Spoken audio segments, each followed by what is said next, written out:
Dubey sir, you can unmute and give introduction of guest speaker, please. Okay. Good morning, friends. Our speaker this morning is Prasad Garu. He hardly needs any introduction in this group, but I'll briefly introduce him for those who don't know him enough. Mr. NVR Prasad obtained his PhD in English literature from Sri Venkateswara University, Tirupati in 1965. The subject of his dissertation was the religious drama of the early 17th century, that is the Jacobean period. Mr. Prasad started off as an English lecturer in Sri Venkateswara College, New Delhi, one of the constituent colleges of Delhi University. Later, Mr. Prasad got into the Indian Revenue Service in 1966. He served in the Income Tax Department in various capacities at different places like Delhi, Bombay, Nagpur, Guntur, Cochin, and Hyderabad. He retired as member Income Tax Appellate Tribunal from Hyderabad in 2003. He is now settled in Vijayawada. Mr. Prasad started reading Krishnaji in 1981. He also heard Krishnaji between 81 and 86 at Chennai, Mumbai, and also in Rajghat. Mr. Prasad has published a small collection of poems titled The Script of Fire in 1981, and also a small book on K titled Jai Krishnamurti, in which Mr. Prasad says, like all of us, I've been struggling to see myself in the mirror of Jai Krishnamurti. With these words, I want to thank Prasad Garu for accepting our invitation. In fact, it was forced on him, and I want to extend a very warm welcome to him. And he's going to talk to us on the common ground of humanity. With these words, I'll request Prasad Garu to kindly unmute yourself and please begin your discourse.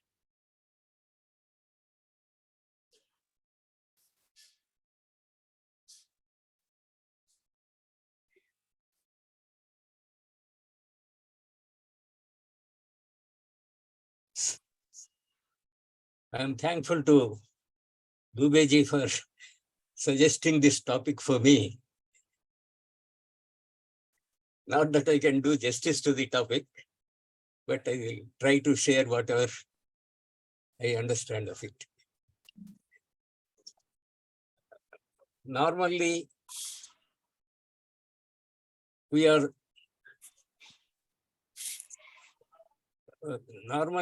think individual is the bedrock of society.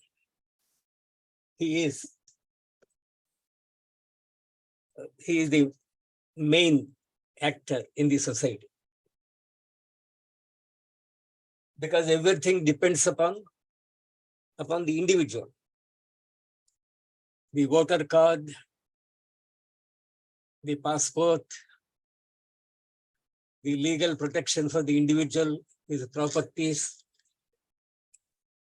all these things make us think we are individuals. We have a personality, we have rights, we have duties, and like that, we think we are separate from everybody else, and that creates the ambition to be somebody in the society, to acquire wealth, to rise in government.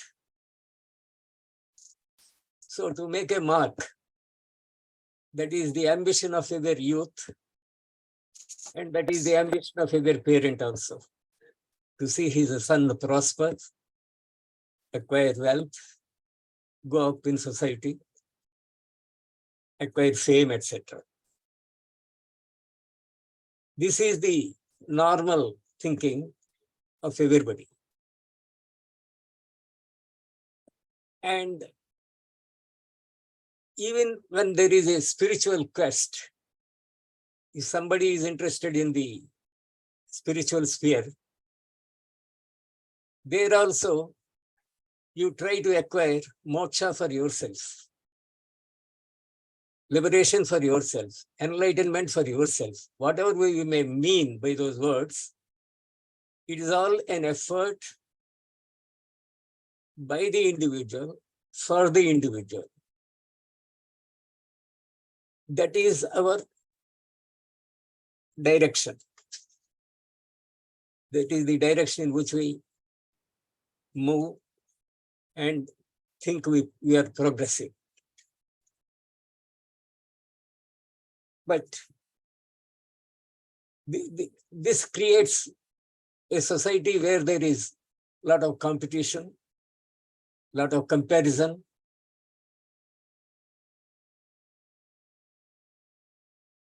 etc. But Krishnamurti comes and he says, you are not an individual. You are not an individual for two reasons. One is, according to him, individual means somebody who is indivisible. We are fragmented human beings. We have a lot of fragments in our brain.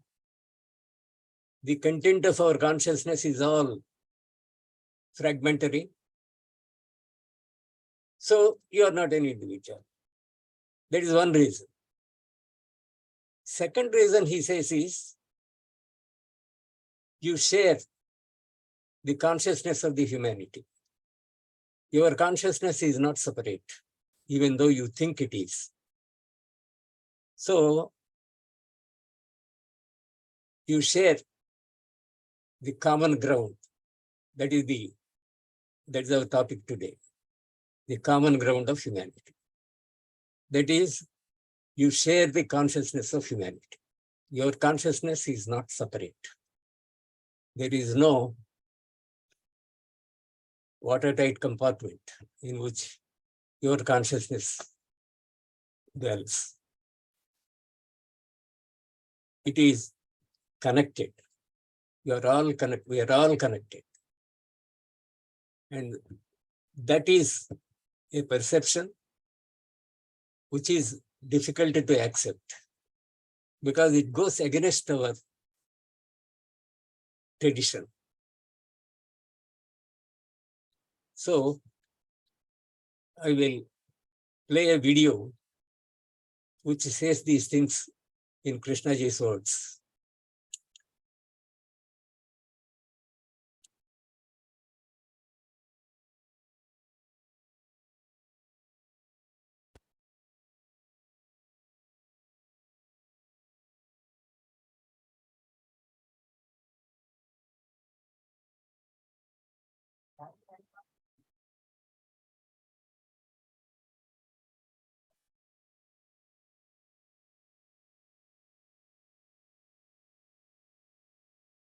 I've read the fears and so on, so on, so on. So it is utmost important that you empty the that content, not just one piece here and there. This is logical, this is what is happening. We're all influenced by the killers of the world, Hitler included. We're all influenced by literature, by various teachers that have been before. All those are part of our consciousness. And when we live within that consciousness, there is nothing new. It's like a man who has read a great deal. Personally, I used to know somebody who used to have, you could talk about any subject on earth. Eastern philosophy, Western, anything you want. So one day we were talking, he says that with all this knowledge I have, I probably can never experience something original. There is that try, you understand? So what happens to a man? What happens to the content of that consciousness, which is not mine? If I let go, few things I let go, but hold on to something very strongly, I help to continue that consciousness. You understand? I'm utterly responsible. If I am violent, I'm sustaining that consciousness. If I feel anxiety, pain, grief, all that, I help to hold it. But if you, through insight, liberate the content, you add something incalculably valuable. That's the greatest morality. To be free of that content, to give a new meaning to life, which is love and compassion with its intelligence. Of all mankind. That is the real thing which we won't face. The content of my consciousness, belief, culture, the paint, the books I've read, the fears, and so on, so on, so on, is common ground on which all mankind stands. Go to Asia, they have the same problems. Sorrow, pain, lack of work. Oh God, so many things. So this consciousness is common to all of us. Please follow this carefully, if you will. It's not mine or yours, it's common ground on which humanity stands. And I, part of that consciousness, of the common consciousness, I've let few things go.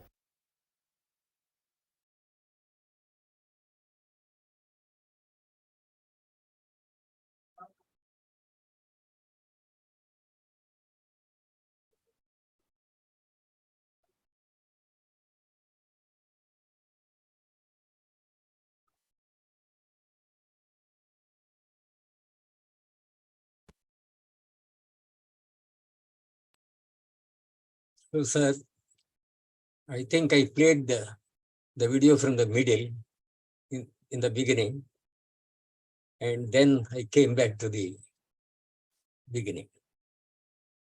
But the substance of it is that human consciousness is all one. Sir, am I being heard? Yes, yes. Absolutely. Okay. So that is what we are trying. That is, the fact is, we think we are individuals, but the fact is we are not. And what are we as individuals? That also you can hear. We are just memories, he says. The individual is only memory.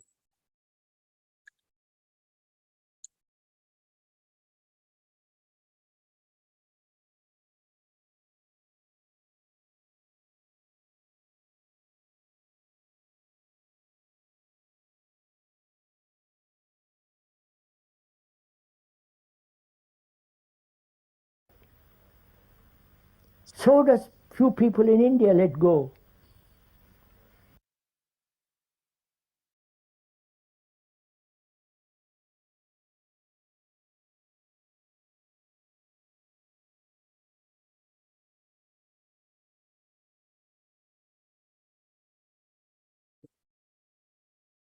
I'm not able to close the earlier one.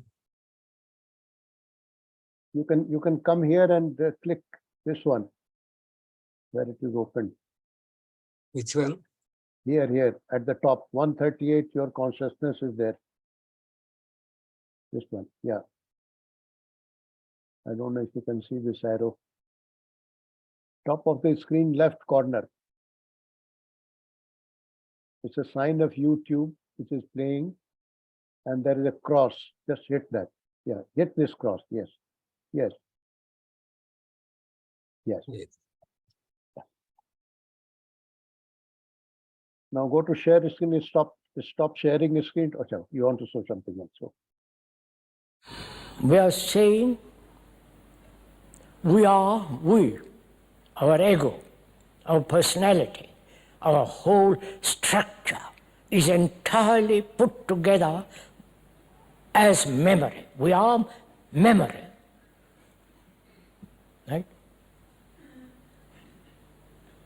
Please, this is subject to investigation. Don't accept it. Observe it. Listen. The speaker is saying the you, the ego, the me is altogether memory. There is no spot or space in which there is clarity. Or you can believe, hope, have faith that there is something in you which is uncontaminated, which is God, which is a spark of that which is timeless. You can believe all that. But that belief is merely illusory. All beliefs are.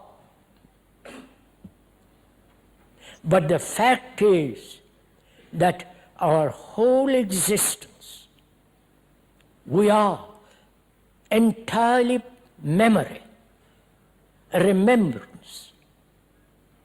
There is no spot or space or inwardly which is not memory.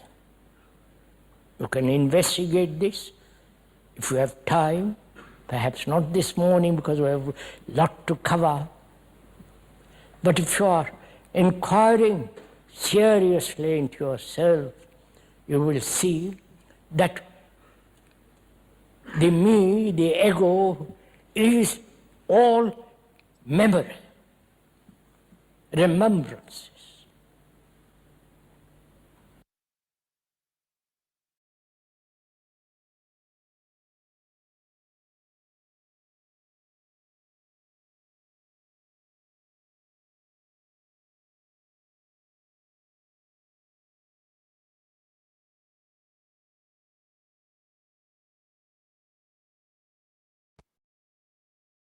So, sir, we are all memory.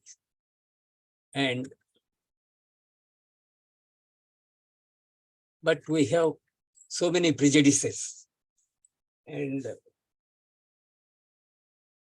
on prejudice, Krishnamurti had written a poem earlier, in the beginning. And that poem says, we have so many prejudices. All our views are narrow. We are self-enclosed and we are victims of our own tradition, etc. And kindly listen. I will read that poem a bit. Narrowness, that is the title. If thou wouldest taste of all these things, O world, and walk with me in the kingdom of happiness, thou must be free from the poison of truth, prejudice. Poison of truth is prejudice. For thou art immense in thy prejudice, both the ancient and the inexperienced, the old and the young, both are full of, for thou art immense in thy prejudice, both the ancient and the inexperienced. Thou must be free from the narrowness of tradition, the narrowness of custom, habit, feeling, and thought, the narrowness of religion, worship and adoration, the narrowness of nation, the narrowness of family and of position, the narrowness of love, the narrowness of friendship, the narrowness of their God and of their form of approach to Him. It goes on like that, all sorts of narrownesses.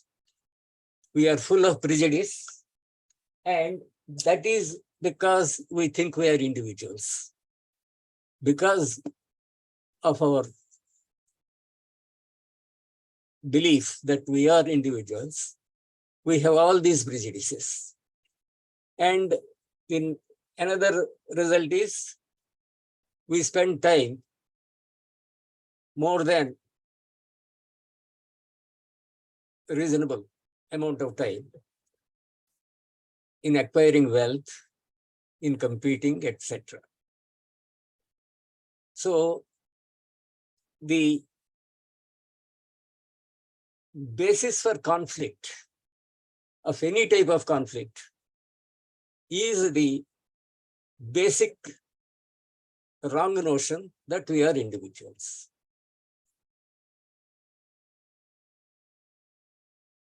But actually, as he says, we are not individuals.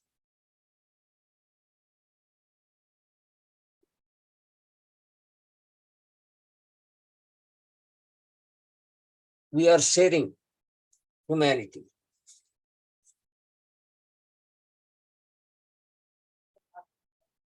Kamalesh ji, can you play that Shylock dialogue? 1 minute.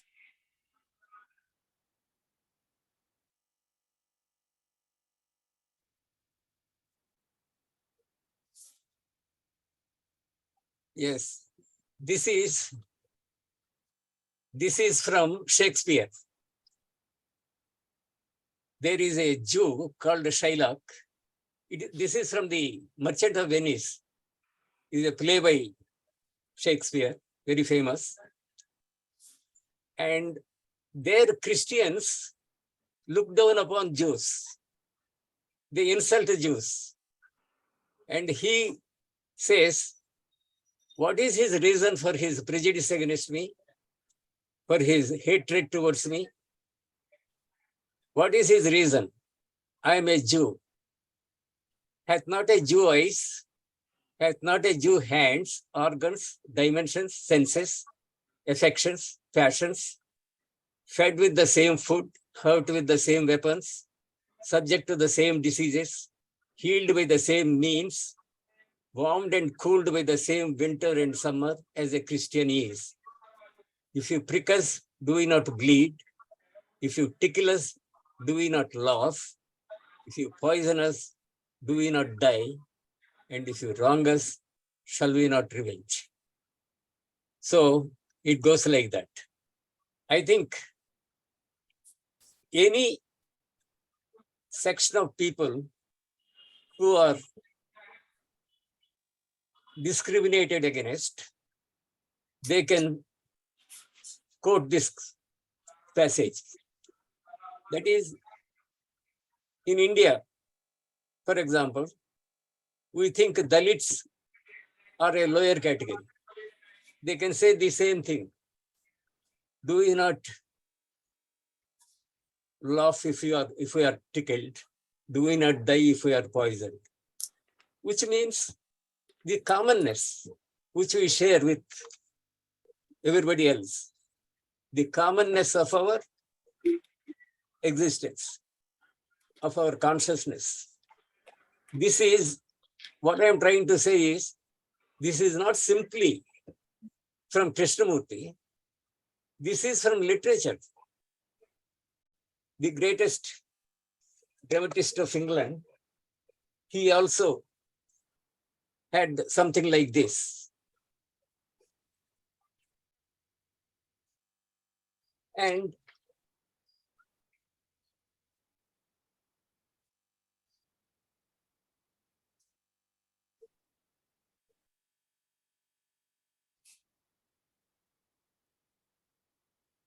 Krishnamurti says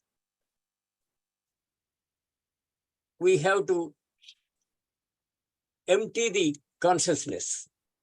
According to him, the content of the consciousness is consciousness.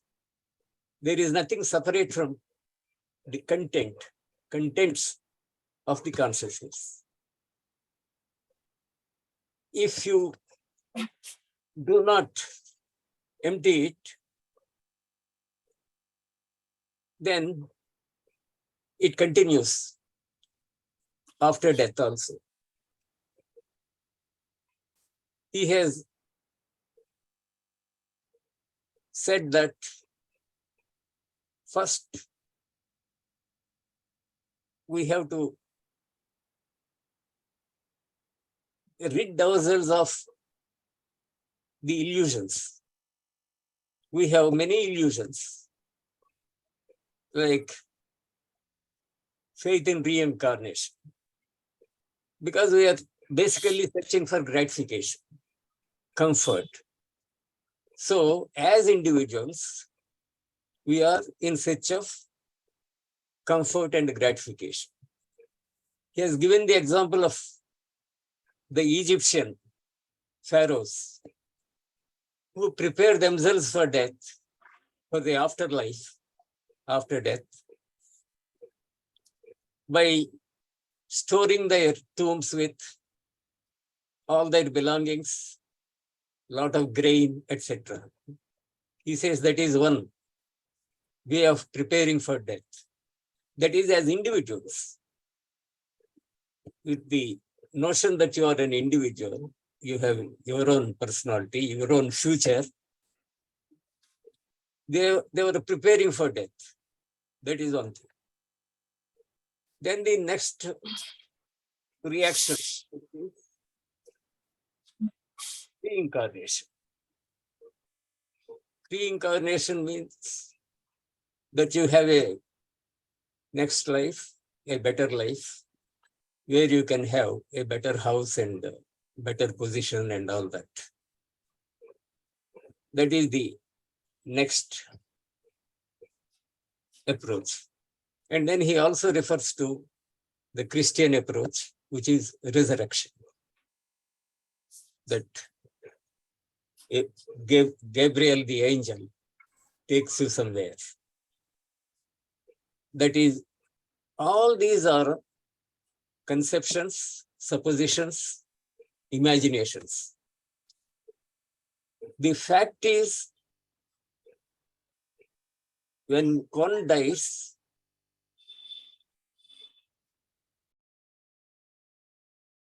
his consciousness, unless it is emptied when alive, it becomes a part of the stream of universal consciousness.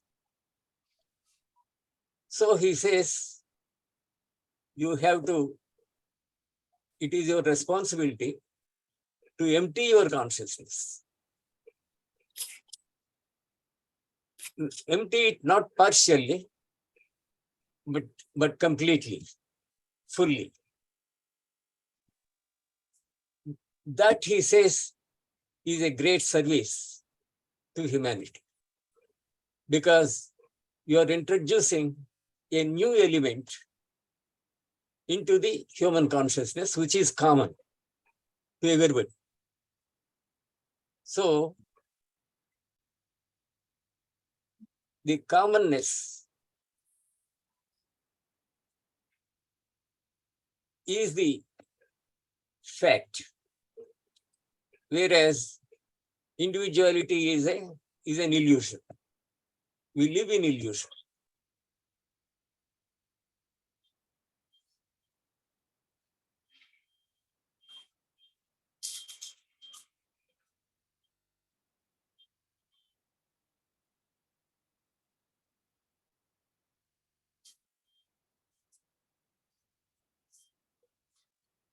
If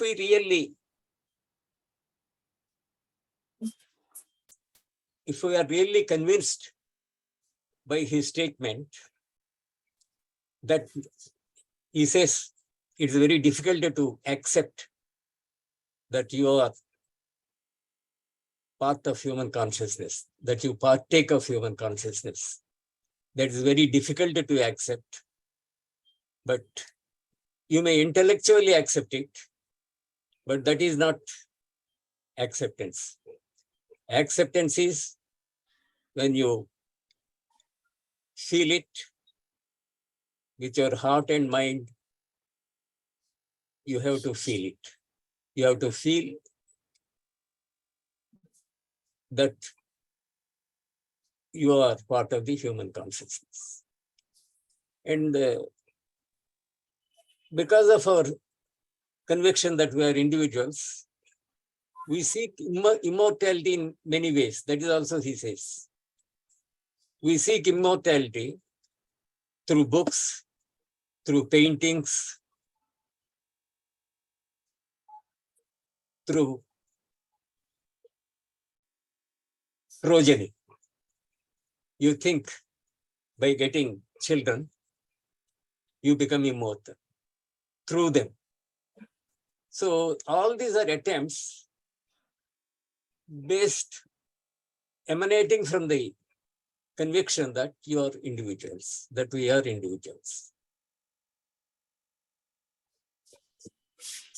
Whereas, as I said, the truth is that we partake of human consciousness, and that consciousness becomes, it has an impact on that consciousness, because people question, what happens if I change? If I change, what effect does it have? Because I'm a lonely guy, I'm only one person. Even if I change, what effect will it have on the rest of humanity? It is nothing. I am a nothing. I can't have much effect. But Krishnaji says, you partake of the human concept. And so if you change, the entire human consciousness gets affected. It becomes cleaner, clearer, purer than it was before. So he says it's an immense service to humanity if you can empty your consciousness.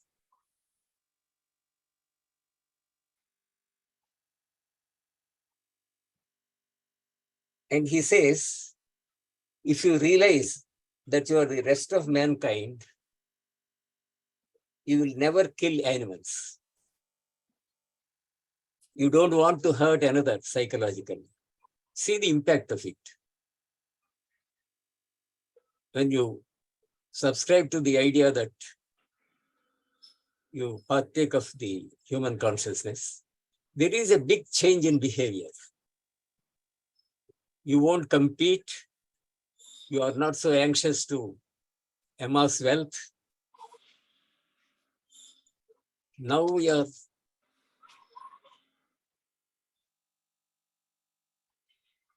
so Kamalesh ji is playing this. Is screen visible, sir, properly? Yes, I will read a little. Yes.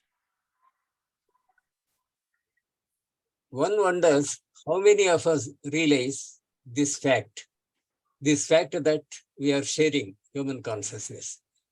Realize this fact, actually realize it as we realize the physical pain, as we feel when we are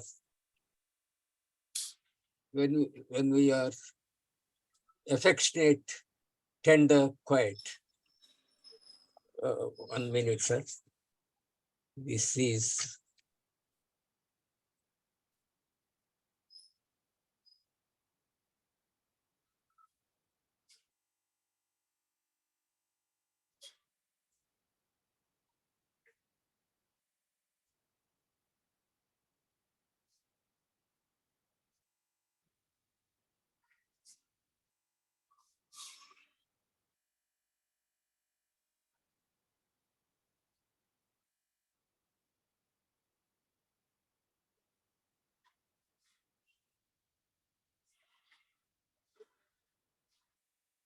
Sir, one wonders how many of us realize this fact, actually realize it as we realize the physical pain, as we feel when we are affectionate, tender, quiet. It is an obvious fact that you and the rest of humankind suffers. You suffer, the rest of humankind suffers. You suffer and are violent, and the rest of humankind suffers and is violent. When you intended to do something for yourself and want to fulfill that, you are becoming violent like the rest of the world. We have gone into all this not only for the past 70 years, I am sorry to point this out, but also now. We actually don't realize in our heart and brain that we are the rest of mankind. When one actually realizes this, not as a theory, not as an idea, but as an actual daily fact, then there is a totally different way of living. You don't belong to any country or religious group. So this is the effect of your conviction that you are part of the rest of mankind, that you partake of human consciousness. When you have that, you don't belong to any country or religious group. And you don't accept spiritual authority, including those who want to interpret what the speaker is saying. And when you really feel that you are actually the rest of humanity, you will never kill another. You will never want to hurt another psychologically, whether consciously, deliberately, or unconsciously. So this will lead to the possibility that we will not have a war. Because if sufficient number of people get to believe that we are all one, then there is a possibility that will be the end of wars. So it is not a small thing. It is not simply an intellectual acceptance, but you must feel it with your whole heart and mind. That is it. Please, this is all very serious. It is not just a Sunday gathering, a sermon or a lecture. We are all in the same boat. We are together understanding the world and ourselves and our relationship to the world, not our responsibility, our relationship to the rest of humanity. You all may be well fed, well clothed, with a house or flat and a nice garden, or you may live in a slum, but there are millions of people who are starving, tribes that are being exterminated. And as long as we don't feel all this, but merely accept it as an idea, a conclusion, we are going to create a monstrous world, which we are already doing. We are that which is happening. So we are responsible now, because what is happening is environment is being destroyed, countries are at war, and there is a lot of prejudice. Like our Shailak has said, don't we feel hurt if you hurt us? Don't we laugh if you tickle us? That is common humanity. That type of, that will have a lot of repercussions, because the world is moving in one direction for 40,000 years or so. The direction is individualism. Everywhere we are talking of individualism. Individuals' rights, his fashions, his beliefs, his faith, his religion, his country, his nationalism. Like that, everyone is for himself. And that is what society accepts as something reasonable, something legal, And that is the individual is the bedrock of society. But Krishnaji says, you have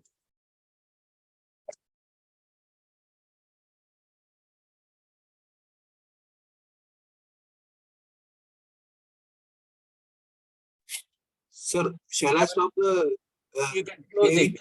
Kamlesh-ji, you Okay. can. Yes. So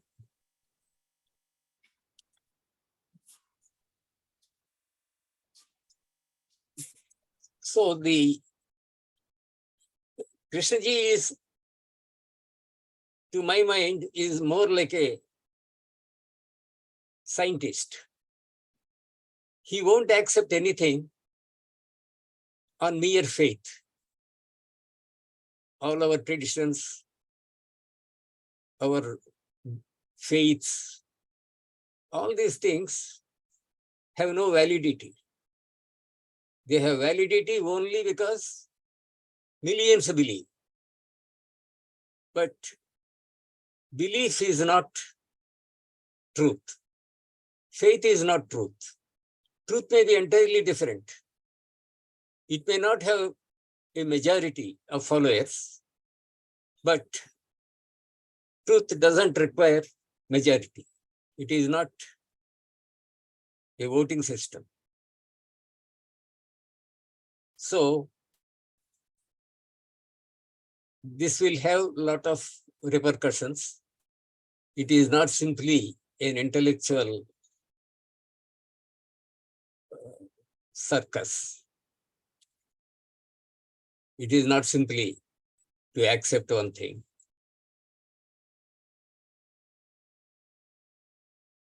Thank you, sir.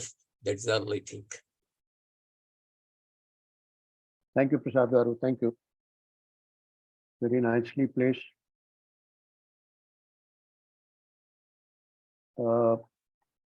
Anybody wants to make a comment or ask anything? Please put a raised hand sign and I'll unmute you to ask. Yes, Dinesh Waghmare. Please unmute yourself. Can you hear me, sir? Yes, yes, you can hear. For me, sir, things are very simple. I don't treat in this particular aspect Krishnaji as authority. Our tradition, Urdakaranya Upanishad says, Sarva Santu, Sarva Bhavantu Sukhinam, Sarva Santu Niramaya. Means what could be the common ground for humanity? Everybody should be happy, everybody should be disease free, everybody should be successful in totality, nobody should suffer. This is one thing from the Upanishad. Second, we say Jio or Jine Do, live and let live other. Third, Gita guidance, which is very clear. Follow your dharma and let others follow their dharma. Means do karma as per your love and passion, which gives you happiness as well as not harm the society. Do other karmas which will benefit the society and humanity as a whole, which Gita says as yagya. So you are individual also and you are part of totality or generality also.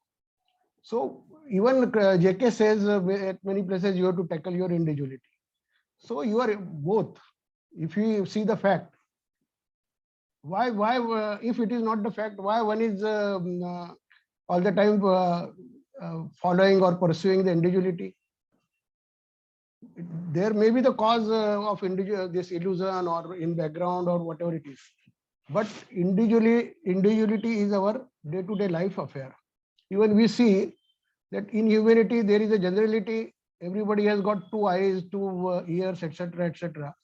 But everybody has got different fingerprints, different eye, this thing coding, etc.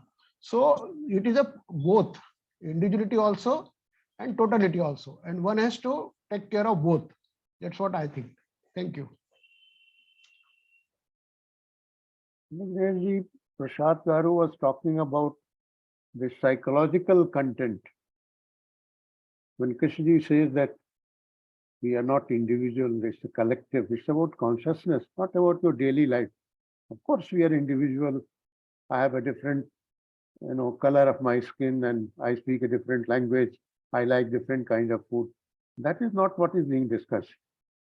So if you don't believe in Krishnamurti, why do you believe in the scriptures? Because that suits you. It's not that what you believe in. It's not that Sir, what you believe in. Yeah. no, Fact- it's a fact for me. Sir, No, can I interrupt? Let me finish. You can say what you want to.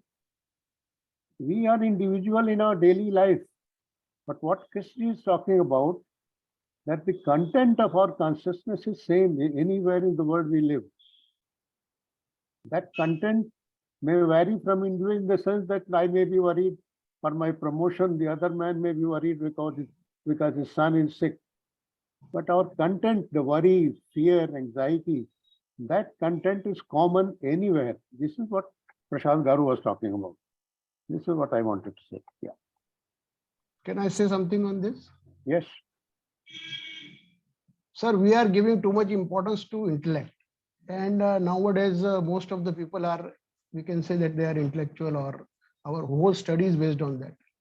If individuality is only, we can say, illusion, then why what Krishnamurti is saying, that we should take care of everybody and there should not be an ego and all that? Why people should not understand this? Why people are having their individual agendas? It's very clear that they are not able to see it, or they are not interested in seeing it. Individuality is also that much powerful that one can ignore all these what we can say morals and all that, and follow your own agendas, which we are seeing in the world today. So one is to see this fact also. Yes, Thank you. That's why we have problems. That is why Yes. the world is full of problems. Yes. Yes. You can go to Mr. You want to comment, sir, or should we go Sir, I just want to make a small comment. Yes. Now let us see our life. If we see our life, any profession, anywhere, supposing that you're a doctor, a patient comes to you. Do you really have any affection towards the patient? You think it is your professional duty to help him? That's about all. You take your money and you leave him. You have no concern for him. Supposing you are a teacher, same thing. The teacher has no affection. Krishnaji, and we believe in scriptures. Scriptures, yes, it is not difficult to read a scripture. It is also not easy. It is also not difficult to follow some ritual. You can do that. But does it produce any affection in you? Ultimately, it is that which makes you human, that you have some affection in your work. When you are working in a factory, do you have any affection towards your co-workers? Or do you have a pride that you are producing something valuable for society? No. We are all concerned with ourselves, in the sense that we take our money and we do the minimum required to continue in the job. So scriptures by themselves have not transformed us. Even for thousands of years, we have been having these scriptures. Sarve jana sukhino bhavantu is a statement. But it doesn't have really any effect on us until we observe ourselves, until we impartially observe ourselves and come to the conclusion, yes, they are also like me. We partake of the same thing. So it is not simply my duty, but it is my emotional involvement with his welfare. So I think Krishnaji comes into picture not because he differs from scriptures, but because he thinks that scriptures by themselves have not done much good. Like our political leadership, they have also not done much good, like that. Thank you, sir. Thank you. Thank you. I think in the same way, Dineshji, reading Krishnamurti will also not do any good, like any scriptures. So the important point is to look inside, to see ourselves. Understanding yourself will bring about wisdom. That is the most important thing. We can quote intellectual anything, that is what we are doing here. But to get rid of any of the negative emotions, one has to only look deeper inside and watch ourselves in our daily living. That is the crux of any teaching, whether it is Upanishad or Krishnamurti or anything. Yes, Mr. Ravi Kaushal, please unmute yourself. Yes, sir. Am I audible, sir? Yes.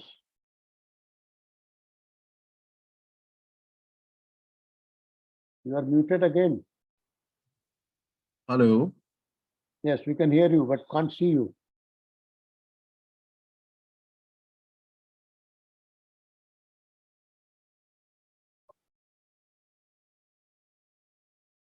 You can't hear Ravi Kaushal. Yes, Verma Sahab, go ahead.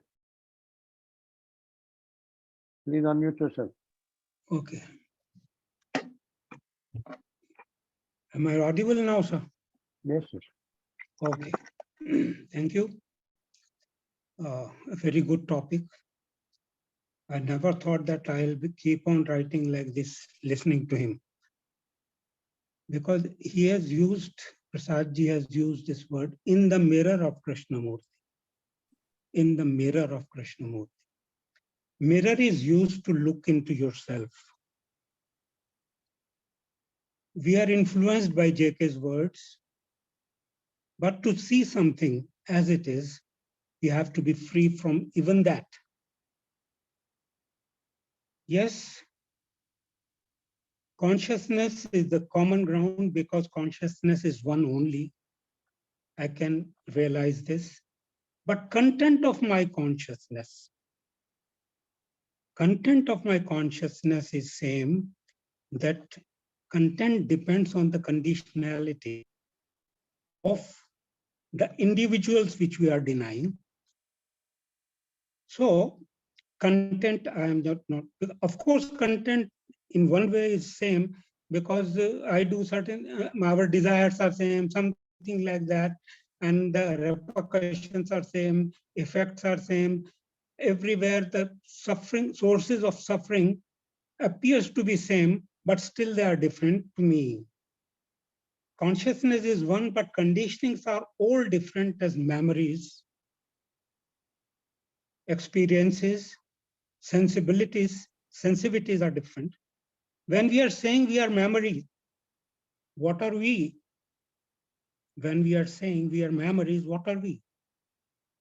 We are individuals as well as collective. This even JK has agreed to. He has used this a number of times because he is a great holistic a person interested in the whole. Usually he doesn't deny easily even the falsities we are in. Because actions, we are individuals as well as collective because actions are different. And entire jurisprudence is based on that. You see, JK was very much for the whole. Illusions are very powerful. Although illusions have been given enough recognition in Buddhism as well as Neo-Buddhism, calling it demi-reality, demi-reality. You see, because it is effective. It is effective in because the main reason for human suffering is illusions. So as long as it is effective, and this is not at all difficult to realize that we share the common consciousness. This we do every day, verbal, non-verbal, the basis of compassion, we do it daily, but probably we don't know that is what we are doing and what is happening through us, we are not attentive about it. That's why we say that these are things are very difficult. No, it is not. Daily we do it. When I listen to my friend, everything, the moment I am not putting myself in the form of something solid, that heteronomy, what we call, it is called transcendence. And we are, at that time, I am one with him. Ideally, one with him. And it is a possibility. One can feel it daily. Then dharma, we talked about dharma. Krishna was talking to Arjun as his dharma. His dharma means he is an individual skilled for certain things. So individual, it may sound not very palatable to people who are influenced by this, that we are negating something which is of no consequence earlier. What is happening is more important than the word. So this is what I feel when we say we are responsible. We say what we say each of us is responsible. Because this question was asked to JK, how am I responsible for the war going on around or the troubles in the city or outside? Then he says that you are totally responsible about it. So this question of individual and collective, we can forget about it because this divides more. Because everything is psychological. The last time we were discussing about psychological time, we live in psychological time only. We live a psychological life. So it is not something, even the physicality is creating psychology in me, so-called physically different. But everything affects my psyche. And so with everyone appears to be different because different actions are there. Thank you very much, Dubeyji. Thank you so much. Thank you. Thank you. And if Dineshji is going to rebut what Ravi Kaushal said, I'll request him not to say anything. Let's move on to something else. This is not a forum for discussing political parties or individuals. Let's restrict it to what Krishnamurti has talked about. I'll request you not to even refer restricted scriptures unless it is in a passing way you want to bring in something. This is a forum only for Krishnamurti's teachings, nothing else. I'm sorry to say this, but let's keep it that way. Sir, one small comment. Yes. Krishnaji says, you have to be responsible. Responsible for what? We are all responsible for our families. We are actually over-responsible so far as our families are concerned. It becomes one family versus another family. Competition is built into our daily life. Krishnaji means responsible for the wider area, for humanity, for environment, like that. We are not responsible, we don't feel responsible for the environment. Otherwise, there won't be so many cutting of trees and all that. So that is what we have to realize. Once you think that you are not simply an individual, but something more, you partake of human consciousness. If you have that feeling, automatically you feel responsible for the world. That is where his statement comes into picture. That is, you are the world and the world is you. So that sense of responsibility for the world, and somewhere he says, home is a place where you feel responsible. Your home is where you feel responsible. So if you come out of your home and look at the world, you feel responsible on a much wider area. That's all. Thank you. Thank you. Thank you. Dinesh, you still want to say something?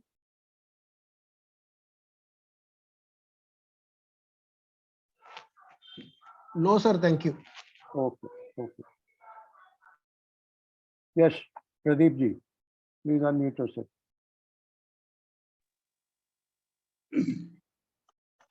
Somehow we have what I feel, and JK has also said it a number of times.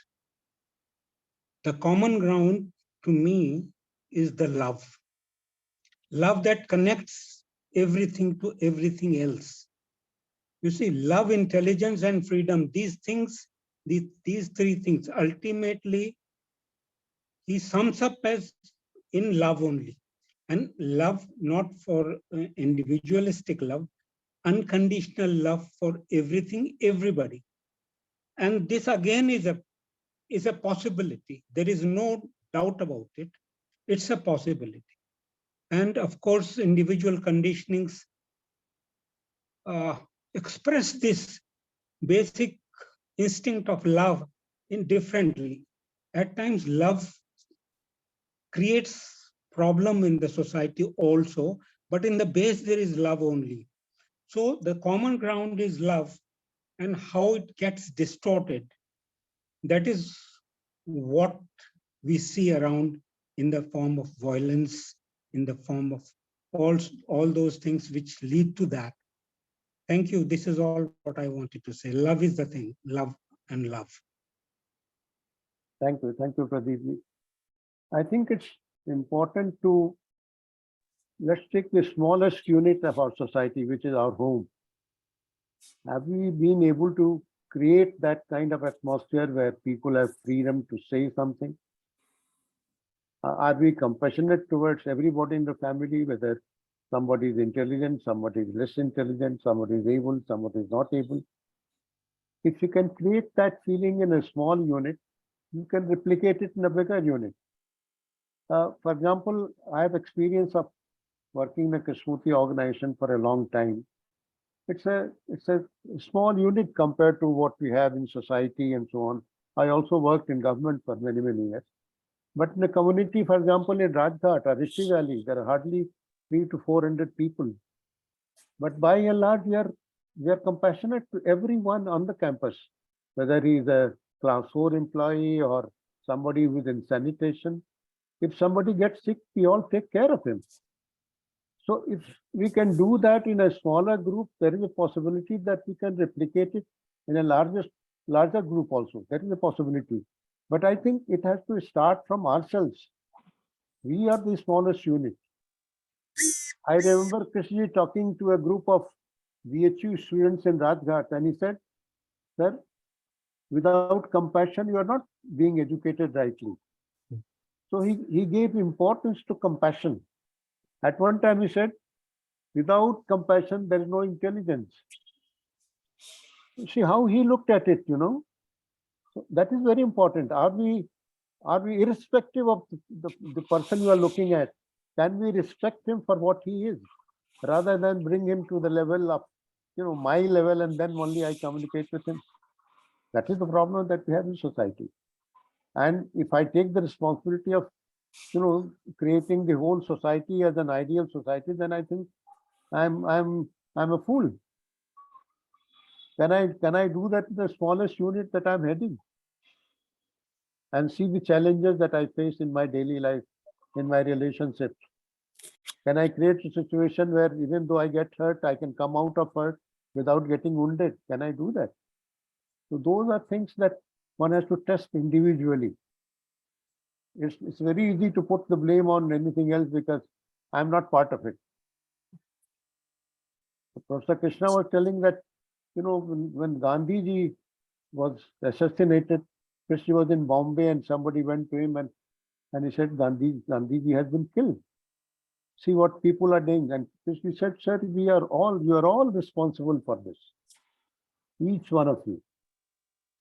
We have created the kind of society that we are in.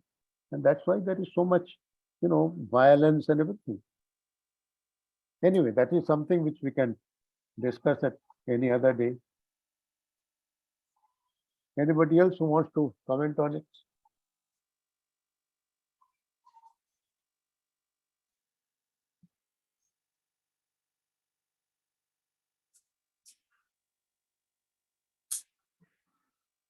Since there are no questions, oh, okay, Varmasa wants to say something. Unmute yourself, unmute. I want to request Prasad ji to conclude the overall session in his own way, what he feels about.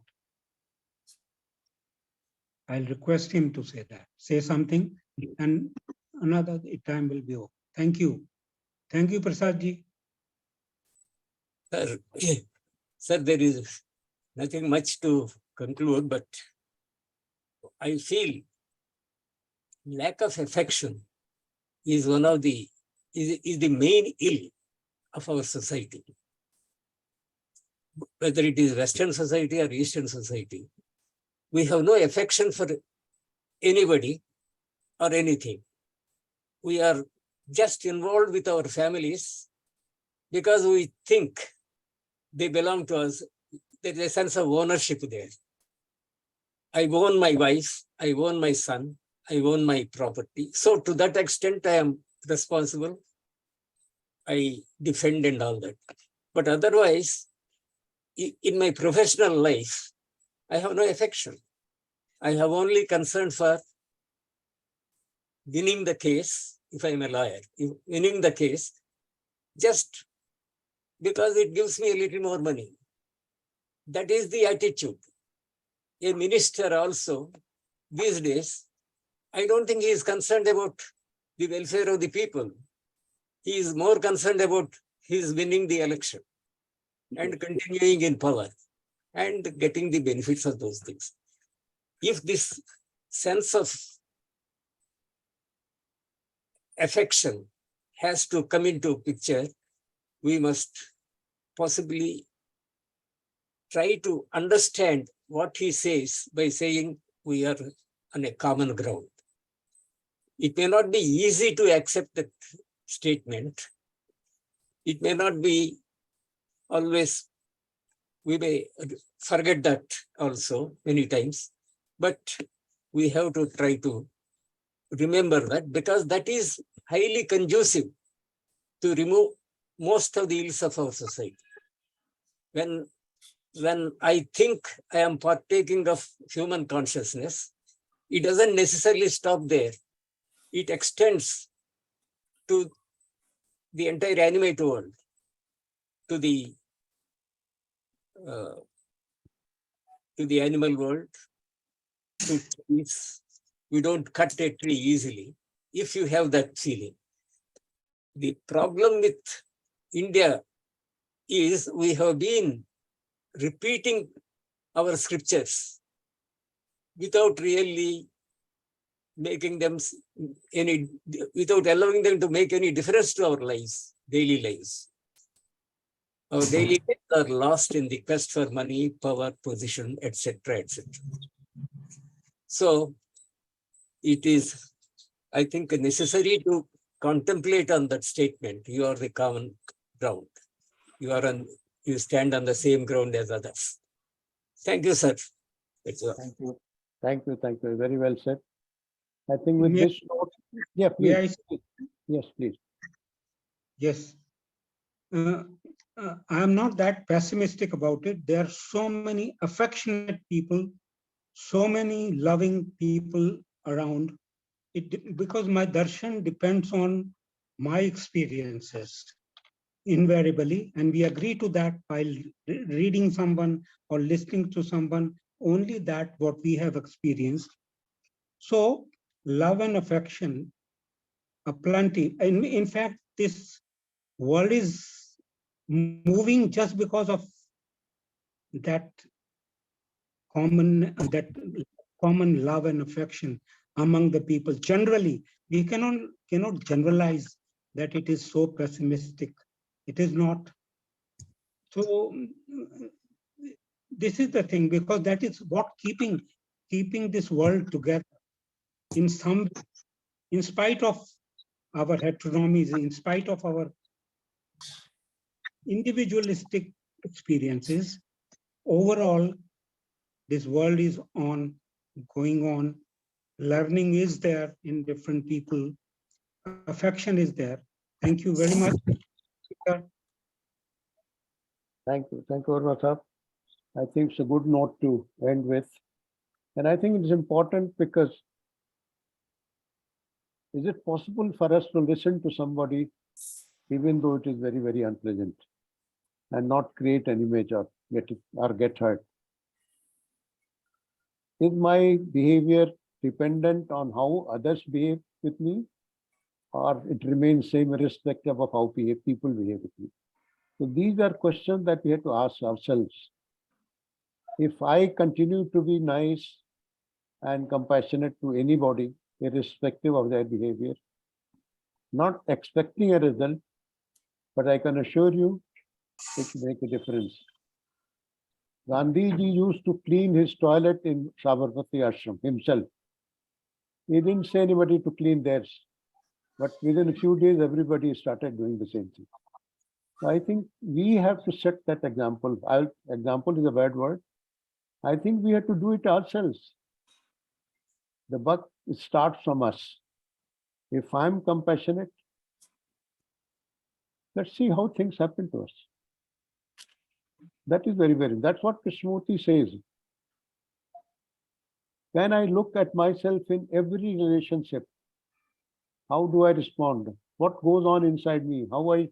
If I continue reading Krishnamurti and just remember it intellectually, I become a professor of Krishnamurti teachings, but without changing at all. So it's important that I watch myself in my daily living. That is the key, as Prasad sir or Pradeep Verma ji has said. That is the way one has to begin. And one can only begin from where we are, nowhere else.